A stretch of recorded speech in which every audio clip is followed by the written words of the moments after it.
Weekly update for Friday, January 20th, 2017. And now we have another phone message from John Scrutter.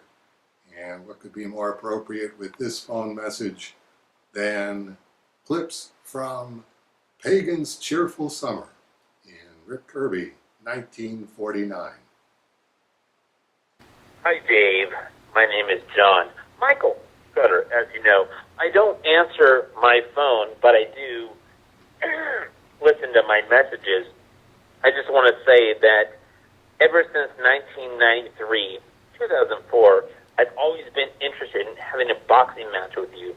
Even though our ages were different, I thought it might be fun to just step in the ring with somebody that was about 20 years my senior, but I wanted to be physical on the same level. So I've dropped a few pounds, and I'm about 175. So I'm 5'11", 175. Think it might be good for 3 rounds.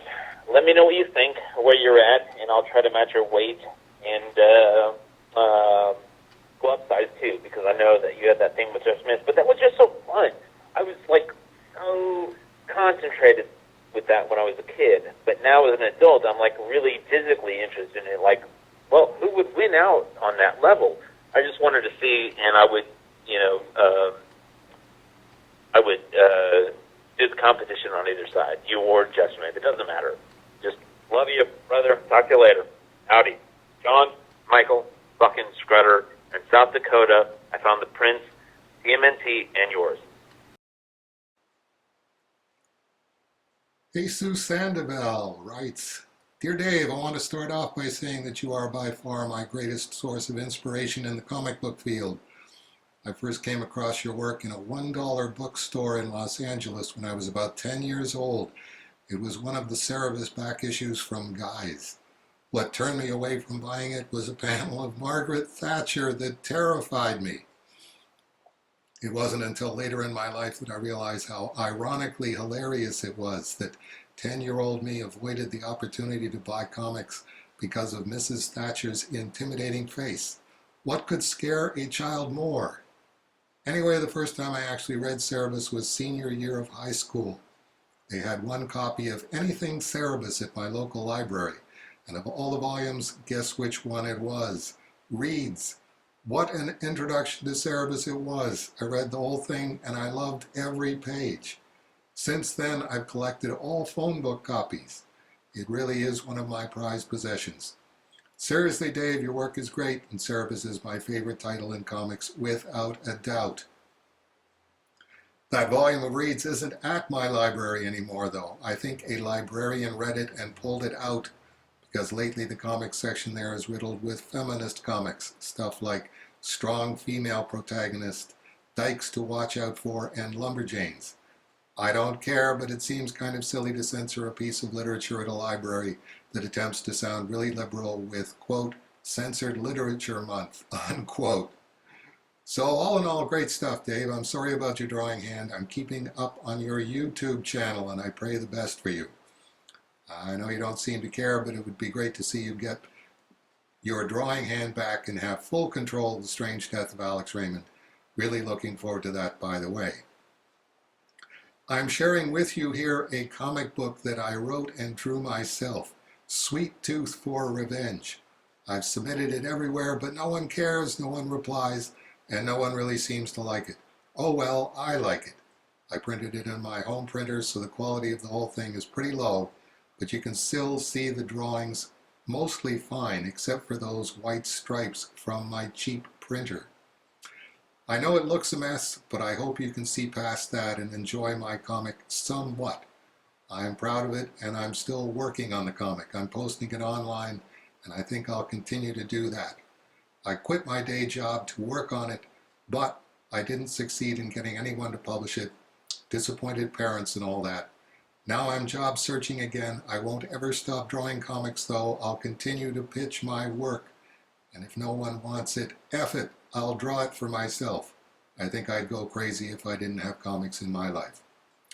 I printed 2 copies of it, one for you and one for me. I gave you the better one. Wait, there's one that's worse than this? I know. If you want to contact me at all, here's my email, sandoval heysue206@gmail.com.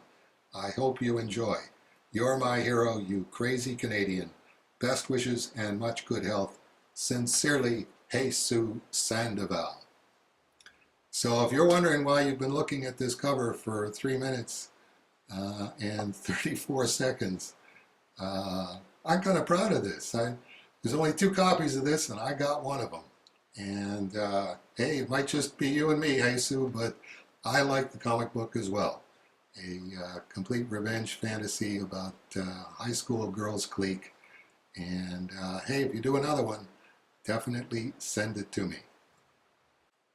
And also, very much appreciated, I do not believe Dave Sim is a misogynist. Jesus Sandoval. And here's a couple of comics that you can actually get. A Roarin' Rick's Rare Bit Fiends number 22. A few years late, but here it is. Rare Bit Fiends number 22. And super catchy, which Rick did with his son Kirby. Also recommended. And 4th year in a row, Lee Thacker gets 3 issues of Tales from the Wedding Present out. Issues 10, 11, and 12, all shipped in 2016. Love that Classics Illustrated parody cover. David Gedge, are you sure you know how to drive Apollo's chariot? How hard can it be? I've just got to make sure I have it back before sunrise. And the George Best issue. Georgie Besh, England's national hero or sodding bastard from Manchester. Only the English ask questions like that. My favorite strip from the 3 issues is in number 11, a strip called No, which is David Gedge socializing with comedian, writer, and actor Sean Hughes in Brighton, and basically just talking about the fact that he doesn't enjoy performing. The anxiety and stress level of getting everything right on stage takes away any kind of pleasure that he gets out of it. And then right at the end of the story, when they get back to David Gedge's flat, he says, did I give you a copy of this, by the way? And he goes, oh no, you didn't, thanks. And he laughs and says, this is great. I suppose next you're going to tell me you hate doing this too. Oh no, I love doing the comics.